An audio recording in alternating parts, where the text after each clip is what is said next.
MicroVerse's filter system. If you understand the concepts of this system, you'll be able to apply that to every stamp type in MicroVerse and shape the area of effect and how your effect is applied to the terrain on every type of stamp. So it's a very useful system to understand. So I have a basic terrain here that I've created, and I have MicroVerse. And what I'm going to do is I'm just going to drag out a stamp here. And let me just center this and size it. So I'm going to say, we'll not make it cover the whole terrain so that we can see what's going on here. And I'm going to center that at the center of the terrain. And what we'll see is we have a height stamp. Now, what I'm about to show you applies to every style of stamp. Some modes are not available.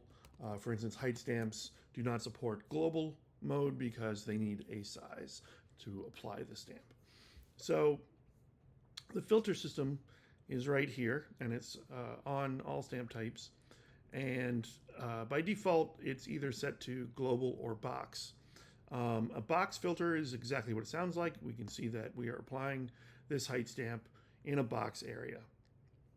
And it has a range property here, which we can reduce, which will soften the edge. Now, if I change this to range, then what this does is it does it by distance, which gives us a circular shape.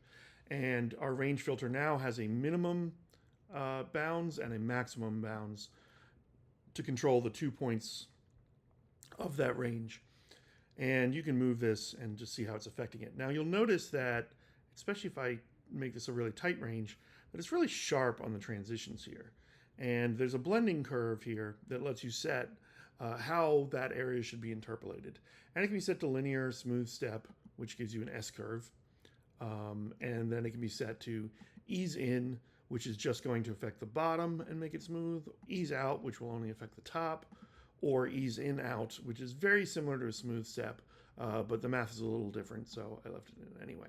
So you can see here, there's a minor difference there. And then with these controls, this gives you your basic shaping of how any stamp is applied in MicroVerse. Now, there are a lot more options.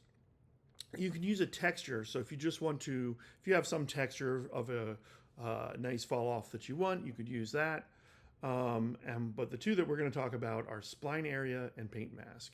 So if you have the splines module installed, you can select spline area. And then what you would do is just create a new spline.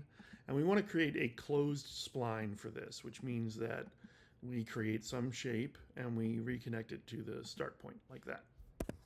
So now we have our spline area, or rather our spline. We can add the spline area component to it. And this is a component which will, what it does internally is tell the system that, hey, this is an area defined by a spline, and it converts that into what's called a signed distance field, or SDF for short. And an SDF is a way to very quickly look up how far you are from something. That's how you can think about it, and it's a very powerful tool which we can use. And so we can set a resolution for this. You're probably never going to have to mess with this. And you can also set the maximum SDF, which is currently 30. So that means in our 512 pixel map, we'll be able to, we'll compute the SDF for up to 30 pixels away. So that's the range of effects you can have from the spline. But for this use case, I'm just going to go ahead and put that up to 256, which should cover the whole map. And that just makes the updating a little bit slower of these, but you probably won't notice. So I can then drag that spline area into the spline area pointer here. And you can see now that when we move the dunes, it is constrained to this area of the spline.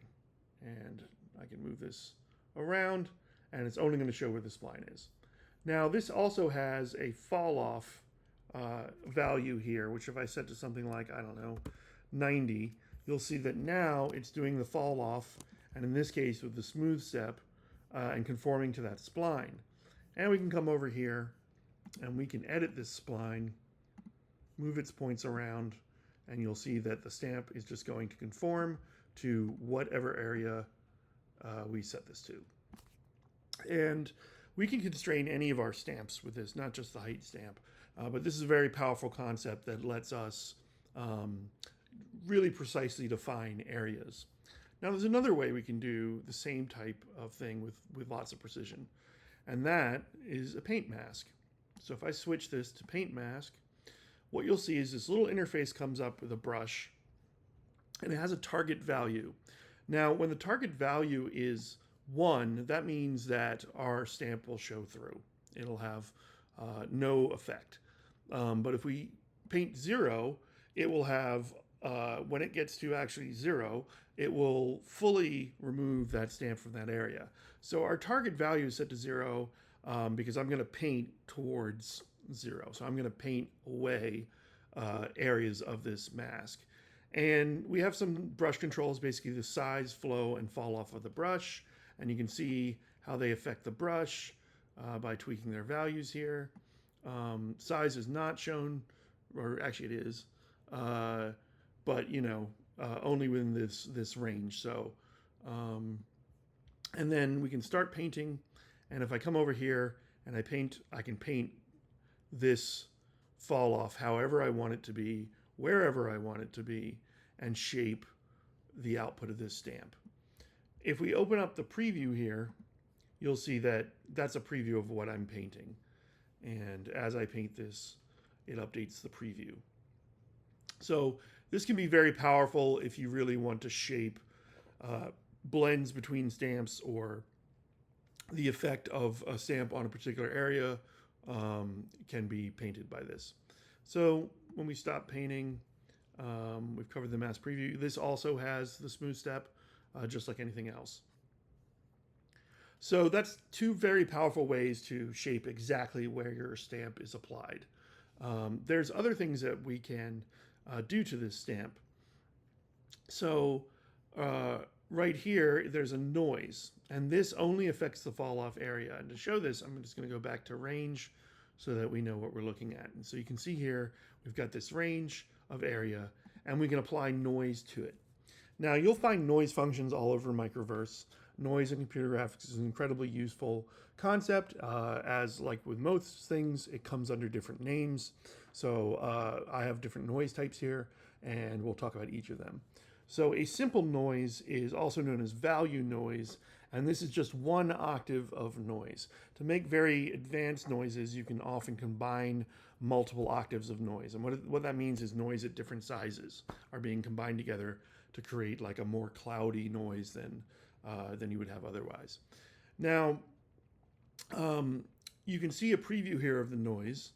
And as I change the noise type, you can see that an FBM, that stands for fractal Brownian motion, which really just means combining multiple octaves of noise together. And so in this case, it's a 3 octave, 3 noise calculations at different octaves that have been combined. That will give you a little more of a cloudy and softer noise, which is also a little more high frequency. A whirly noise is kind of like polka dots. It's also known as Voronoi noise, and that can also create like a sand dunes kind of noise, like a cellular structure. Sometimes it's called cell noise as well. And then we have what is called a worm noise, and that's just because it kind of looks like worms. And there's an FBM of that as well, which has just basically combined multiple octaves to make a more complex noise. And finally, if you just want to use a noise texture, tiling noise texture, you can just use that. And so that can, if you have a particular noise pattern you like, you can just grab it as a texture and use that. So let's make this apparent on the train. Right now our frequency is 10 and our amplitude is 1. So it has a 1 meter variance on our terrain. Instead, we're going to crank this thing to let's really crank it to 300, and you can see how this is affecting the fall off area of the terrain. It is not affecting everywhere, just in that fall off, and it's being modified by how much that fall off is. So we can change the types here, and you'll see different types of noise appearing in your terrain. So we can control the size of that with the frequency. Higher frequency means smaller details. Lower frequency means larger details. We can control the amplitude. as before, which is basically how much of an effect it has. And we can offset it if we just want a different spot in the noise, and that just kind of moves it diagonally. And finally, there's a balance control. And the balance control you can think of as setting the contrast point. So is it going to be mostly white, or is it going to be mostly black? And so you can use that to kind of get different slices of the noise range. That's basically how noise works. And in this case, we're just applying it to the fall off area. So we're not applying it to everything. To show you it applied to everything, I'm going to go ahead and take off this noise. And I'm going to drag in a texture stamp here. And I have this grassy environment here. And when you drag content from the content browser, it can be whole hierarchies of stamps or just a single stamp set up as a prefab. But often, if you have an entire hierarchy of stamps, you want to control their filter globally for all of them. So we have this thing called a fall-off override script. And right now it's set to range, and that's adjusting the values for everything below it. So if I set that to global, everything below it is global. In our case, we actually don't want to do this because I want to control them individually. So the grass here is set globally. And then our meadow soil here, which I'm going to go ahead and turn the layer weight up to 1, it's also global, but it's got a bunch of slope and height filters on it. So I'm going to turn these off, so we'll just get that texture everywhere. And then we're going to switch this to range. And again, you could paint mask this, etc. And now you can see that I can move this around. I can scale it, put it where I want for this texture. And not only does this have a fall off noise that I could use to control where things happen in the fall off area to kind of rough up its edge. I should also explain space. So there's a property on the noise called space, and by default it's world space. So you'll see if I move this, I'm moving through the noise. So let me make this range really big so you can really see it. And maybe this is better done actually on the height stamp. So let me go ahead and turn on the noise on the height stamp again. So now we have our noise here. If I move the height stamp, and I'm going to go ahead and just disable it so we can really have no distractions. If I move the height stamp, you'll see that we are moving through the noise, okay? And this will be very obvious on something like whirly noise, which is basically polka dots. And I will set this. So you can see like this little polka dot here, or this little edge of the Voronoi, and you can see that as we move, we're moving through that noise, okay? If I set this to stamp space, then that noise will be in the space of the stamp, meaning it stays with the stamp.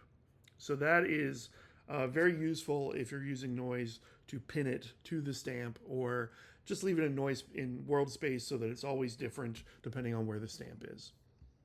So let's re-enable the soil here. You'll see, let me just turn off this noise.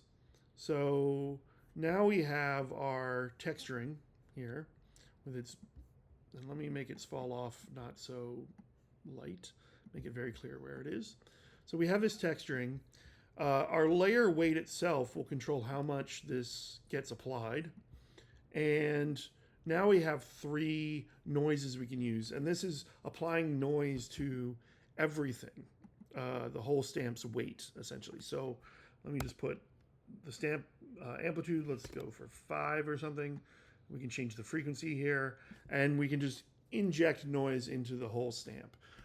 So this lets us have up to 3 noises, which generally for texturing you wouldn't use so much, but for something like tree placement, you might want to use multiple noises, or have some, more interesting scheme of noise.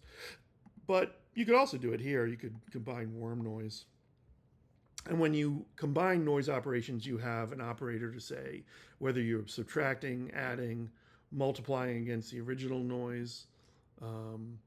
and you can create more complex noise signatures that way. There's also an overlay operator, which is like Photoshop overlay mode. So that lets you combine these noises to create more interesting patterns, and you can have up to 3 of them. So yeah, that's the basic filtering system that you can use to control where your stamps go on the train, along with positioning and stuff, and how those effects are applied, how they're ramped off, be it with a range filter or a spline path or a painted mask which you have painted.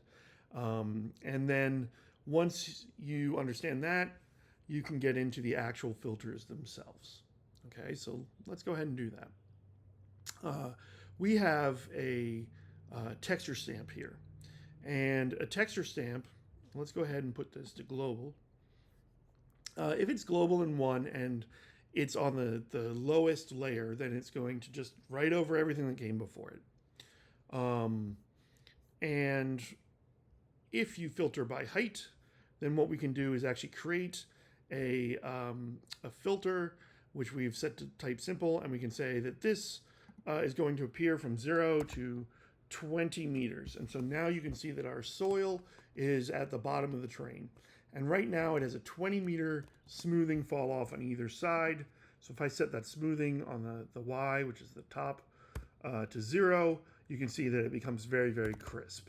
So that's just a height filter based on meters.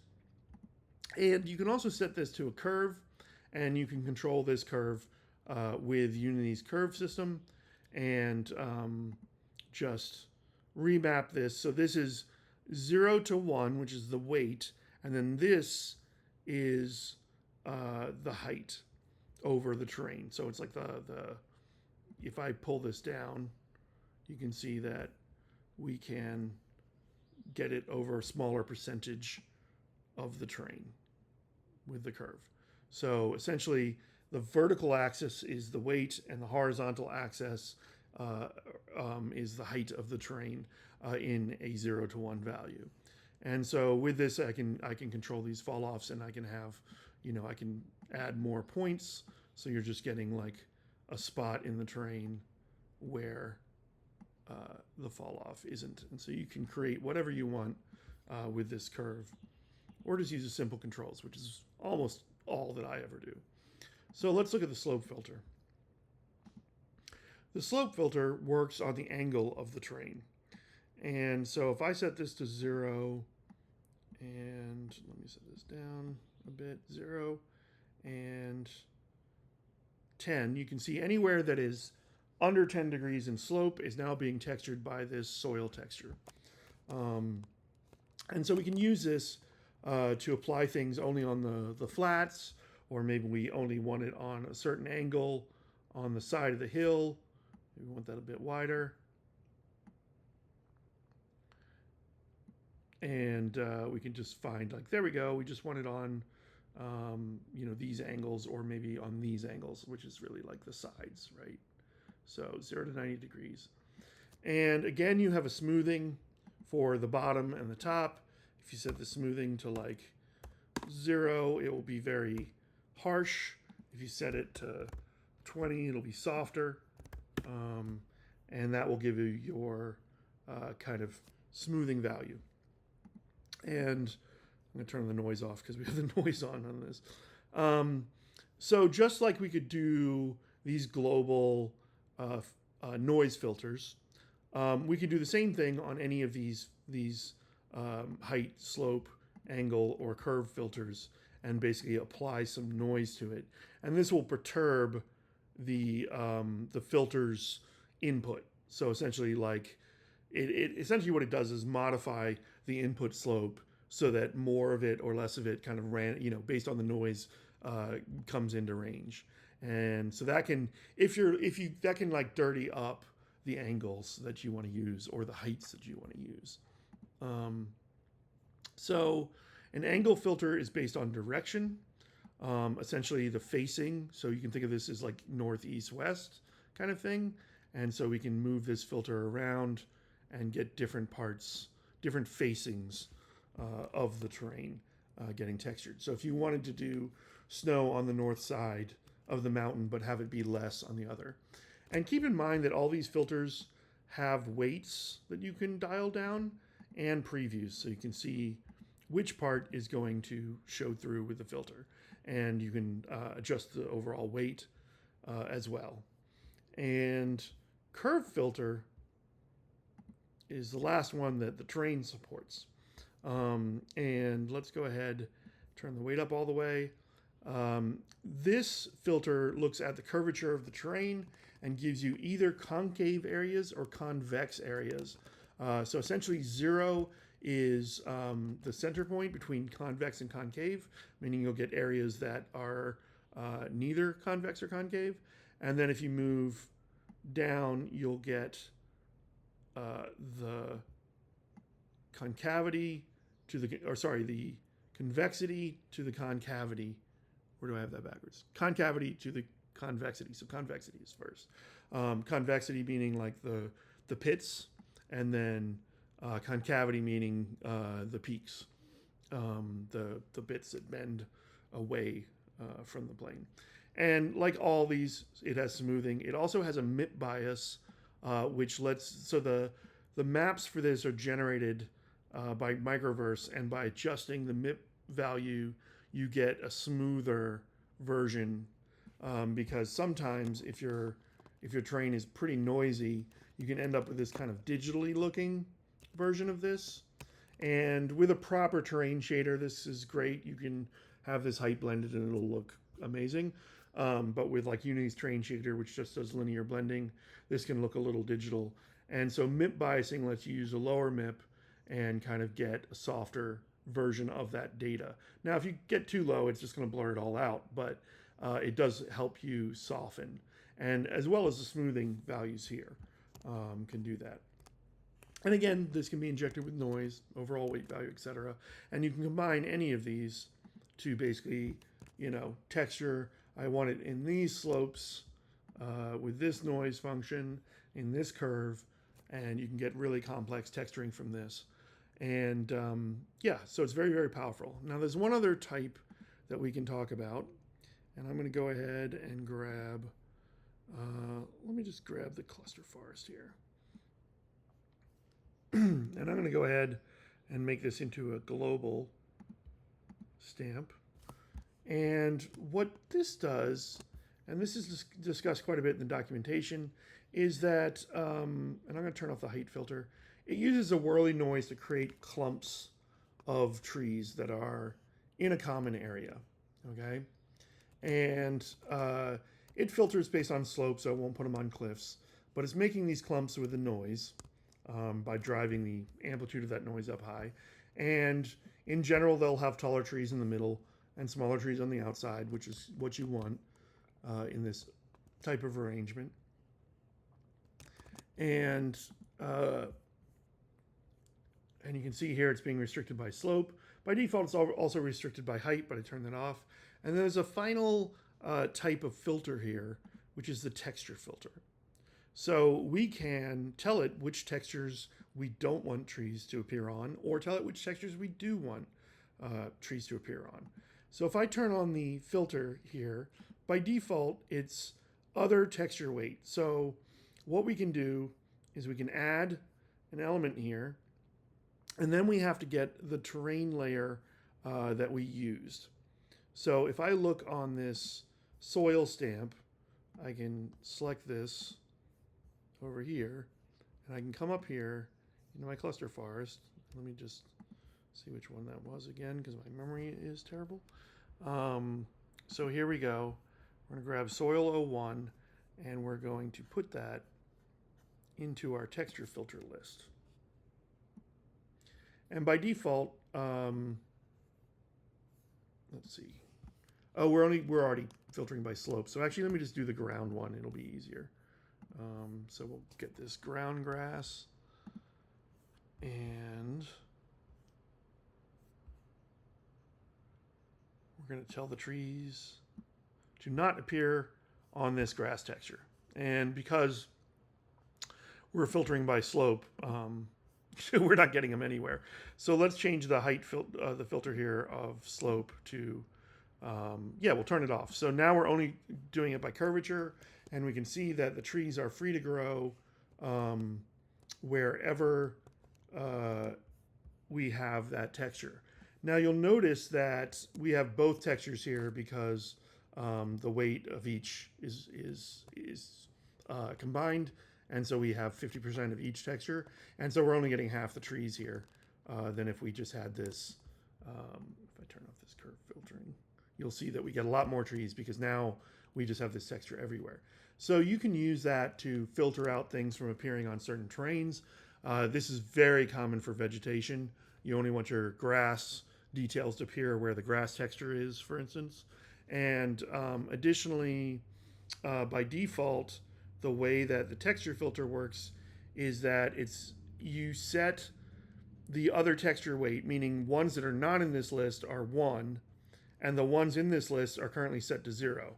Now, we could invert that. We could set the other texture rate to 0, and then the ones in this list have weight 1, which means that, hey, unless this item will not appear on this terrain unless it's on one of these textures. Whereas in this case, I'm saying always appear on the terrain, but don't appear if we see grass 1.